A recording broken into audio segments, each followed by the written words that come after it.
Hey everyone, happy Friday. You made it through another work week and you might have got paid today, so we're going to help you make a choice on a bottle that you maybe should pick up if you're in the liquor store today looking for something. We're here with another bottle that honestly has been sitting on our shelf for nearly a year at this point. Yeah. We had plans and designs on reviewing it as part of, you know, the grand scheme of things, and just kind of got lost in the shuffle of other things. Got lost in the cabinet. Right. But this is a bottle I do still see on liquor store shelves, as well as other releases in this series. And this is the Remus Repeal Reserve. And this is batch 3, actually. I think they're up to 5 now. We'll put all the particulars on the screen, but just off the neck tag, I can tell you that this is 11 and 12-year-old MGP blend. 11 and 12-year-old. According to this. That's getting up there in age. Yeah. Now, I know I've had Remus before. I was crushing that at the Clutch concert in Green Bay, Wisconsin. This kind? That was great.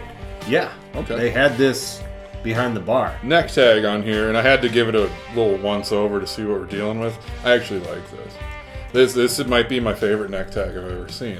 All right, because it's, you open it up, I'm expecting bullshit, you know, because it's telling us about the awards and such on the back, but you open it up and it just says, George Remus was known for giving lavish gifts. Now you can be too. And it's a to and from gift tag. Baller. I like that. Christmas style or birthday. I do not know if that will show up on camera or not, but it's a payday purchase though, and like that's a payday gift right there. Yeah, honestly, if you're looking to give a gift, you got to that fail. I'm excited to open it, and we're gonna do that right now with a little bit of. Woo! Solid. That was a good one. That was a great one. George. That might be a top 5. That's a solid pop. In the Hall of Fame right there. You know, so Remus is an MGP blend. I believe it's like their own homegrown label, basically, at MGP. Kind of their flagship. Yeah, it's their bourbon. It's like a typical bourbon smell.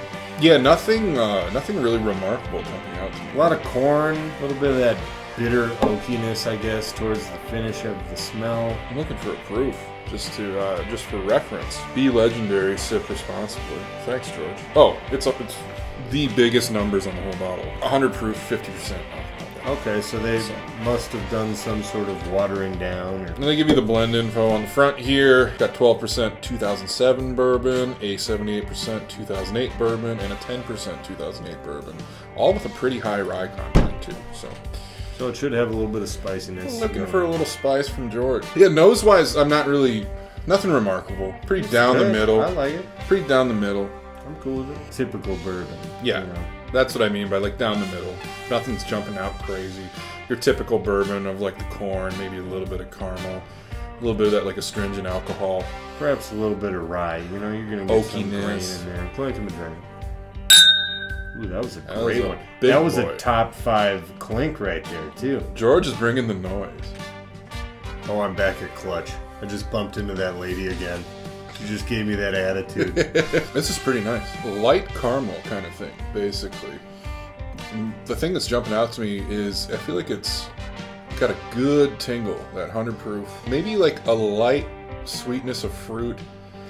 Like a pear or something, you know what I mean? Like not like a real dominant fruit like a cherry or an apple. I'm kind of getting some vanilla too though, like not bucket ice cream either, but maybe like a custard. The mouthfeel is kind of middle of the road. Yeah.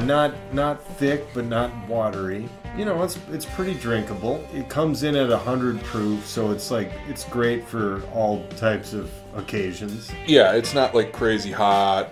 It doesn't drink hot, but it gives you enough of a burn that you know you're drinking something. There's certainly some bitterness to the finish, but I wouldn't give it like that flyover finish, you know, where it's like there and gone, but it also doesn't really linger all that long either. Yeah, it's not sticking around for a long time, but it leaves enough behind. And you paid what on it again? Somewhere in the 80s. I feel like this would be like borderline greatness in the 40s or 50s. Oh, like, yeah. We're talking like a low 50s. This would be like, holy crap. All right, this is great. 80 is a little steep. Yeah. A little steep for what we're getting here.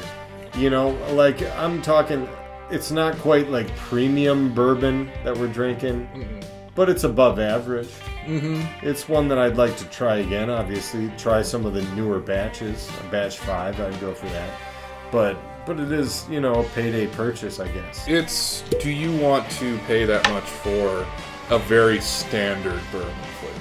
I think it's well done. It has the age on it. I mean, it helps is a there. dark and rich color, kind of. I would say them putting the gift tag on the neck is an indicator of probably the perfect purpose for this bottle. This is a great looking bottle you can give as a gift, and it's gonna have a decent price point for a gift for somebody you actually like, you know.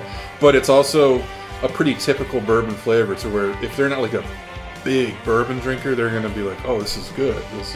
This tastes like things that I've had before. It comes in this like cool fancy bottle that talks about being a legend and stuff. So I think it's cool. I don't know that I would buy another one of this release, but I would try the others. I might agree with that, actually. I mean, I feel like the initial $80 investment, I don't know if it's warranted or not. Yeah. But at a bar, $15 for like a double, I could probably do that. I think that's the story here.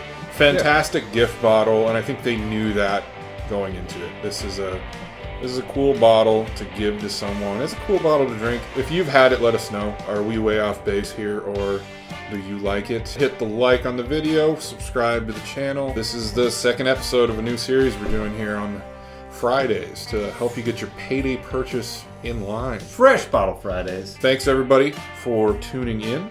We'll see you on Wednesday with another regular video. From the Western Wisconsin Whiskey Emporium for ladies and gentlemen, thanks for tuning in, and we'll see you next Wednesday.